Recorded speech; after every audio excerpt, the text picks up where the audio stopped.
ಪ್ರಧಾನಿ ನರೇಂದ್ರ ಮೋದಿ ಅವರು ತಮ್ಮ ಸ್ವಾತಂತ್ರ್ಯ ದಿನಾಚರಣೆಯ ಭಾಷಣದಲ್ಲಿ ಬಳಸಿದ ದಿಮಾಗಿ ನಕ್ಸಲ್ ಅನ್ನುವಂತಹ ಪದಪ್ರಯೋಗಕ್ಕೆ ನಟ ಪ್ರಕಾಶ್ ರಾಜ್ ತೀವ್ರ ಆಕ್ಷೇಪವನ್ನ ವ್ಯಕ್ತಪಡಿಸಿದ್ದಾರೆ.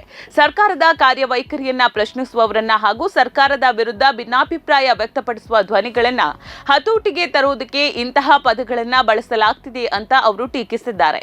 ಈ ಕುರಿತು ಸಾಮಾಜಿಕ ಜಾಲತಾಣ ಎಕ್ಸ್ನಲ್ಲಿ ವಿಡಿಯೋವೊಂದನ್ನು ಹಂಚಿಕೊಳ್ಳುವ ಮೂಲಕ ತಮ್ಮ ವಿರೋಧವನ್ನ ಅವರು ದಾಖಲಿಸಿದ್ದಾರೆ. ಸ್ವಾತಂತ್ರ್ಯ ದಿನದಂದು ದೇಶದಲ್ಲಿ ನಡೆದ 2 ವಿಭಿನ್ನ ಬೆಳವಣಿಗೆಯನ್ನ ಪ್ರಕಾಶ್ ರಾಜ್ ತಮ್ಮ ವಿಡಿಯೋದಲ್ಲಿ ಎತ್ತಿ ತೋರಿಸಿದ್ದಾರೆ. ಒಂದೆಡೆ ಪ್ರಧಾನಿ ನರೇಂದ್ರ ಮೋದಿ ಅವರನ್ನ ಸರ್ವೋಚ್ಚ ನಾಯಕ ಅಂತ ಬಿಂಬಿಸಲಾಗ್ತಾ ಇದ್ರೆ, ಇನ್ನೊಂದು ಕಡೆ ಸರ್ಕಾರದ ನಿರ್ಧಾರಗಳನ್ನ ಪ್ರಶ್ನಿಸುವಂತಹ ನಾಗರಿಕರನ್ನ ಜಿರಳೆಗಳು ಅಥವಾ ದಿಮಾಗಿ ನಕ್ಸಲರು ಅಂತ ಹೇಳಿ ಕರೆಯಲಾಗ್ತಿದೆ ಅಂತ ಅವರು ವ್ಯಂಗ್ಯವಾಡಿದ್ದಾರೆ. ಸರ್ಕಾರದ ಪ್ರಭಾವಕ್ಕೆ ಒಳಗಾಗದೆ ಸ್ವತಂತ್ರವಾಗಿ ಆಲೋಚಿಸುವವರನ್ನ ಗುರಿಯಾಗಿಸ್ತಾ ಇದೆ ಅಂತ ಅವರು ಆರೋಪವನ್ನ ಮಾಡಿದ್ದಾರೆ.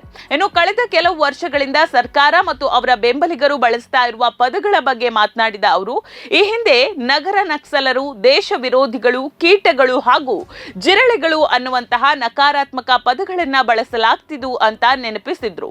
ಈಗ ಹೊಸದಾಗಿ ದಿಮಾಗಿ ನಕ್ಸಲರು ಅಂತ ನಾಮಕರಣ ಮಾಡಲಾಗಿದೆ ಅಂದಿರುವಂತಹ ಪ್ರಕಾಶ್ ರಾಜ್, ಕೊನೆಗೂ ಪ್ರಶ್ನಿಸುವ ಜನರಿಗೆ ತಲೆ ಅಂದ್ರೆ ಬುದ್ಧಿ ಇದೆ ಅನ್ನೋದನ್ನ ಸರ್ಕಾರ ಒಪ್ಪಿಕೊಂಡಂತಾಗಿದೆ ಅಂತ ವ್ಯಂಗ್ಯವಾಗಿ ತಿರುಗೇಟನ್ನ ಕೊಟ್ಟಿದ್ದಾರೆ. ಇನ್ನು ತಮ್ಮ ವಿಡಿಯೋದಲ್ಲಿ ದೇಶದ ನಾಗರಿಕರಿಗೆ ಸ್ಪಷ್ಟ ಸಂದೇಶವನ್ನ ನೀಡಿರುವಂತಹ ಪ್ರಕಾಶ್ ರಾಜ್, ದಿಮಾಗಿ ಬನೋ ಬೇಬಕೂಫ್ ನಹಿ ಅಂಧಭಕ್ತ ನಹಿ, ಸವಾಲ್ ಕರೋ ಗುಲಾಮಿ ನಹಿ ಅಂತ ಕರೆಯನ್ನ ನೀಡಿದ್ದಾರೆ. ಅಂದ್ರೆ ಪ್ರತಿಯೊಬ್ರು ಕೂಡ ಬುದ್ಧಿವಂತರಾಗಿ ಯೋಚಿಸಬೇಕು, ಮೂರ್ಖರಾಗ್ಲಿ ಅಂಧಭಕ್ತರಾಗ್ಲಿ ಆಗಬಾರದು ಅಂತ ಹೇಳಿದ್ದಾರೆ.